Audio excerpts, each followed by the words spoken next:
रिसलाई जित्नका लागि सबैभन्दा ठुलो औषधि एउटा छ, चाहिन्छ हजुरलाई?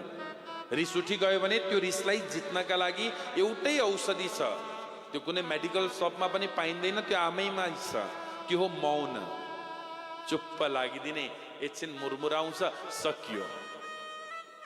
रिसलाई जित्ने औषधि पहिलो।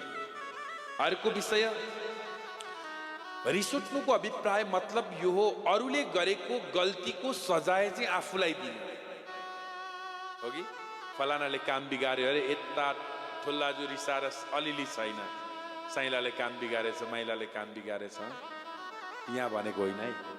प्रेमले भन्नुहोस् न, राधे राधे। अब अर्काले काम बिगार्यो, हामी रिसाउँदैछौँ, अरूले गरेको गल्तीको सजाय आफूलाई दिनु हो रिस उठ्नु भनेको। त्यस कारणले गर्दा रिसाउनु हुँदैन। प्रसन्नता, जब रिस उठ्छ त्यसको परिणाम विचार गर्ने। रिस उठिसक्दा यो रिसले मलाई कतिसम्म हानि गर्छ। क्रोध जस्तो यो सिंहासन छ नि, बुद्धि बस्ने ठाउँमा आएर क्रोध जस्तो बस्छ, बुद्धि पलायन, गायब बुद्धि।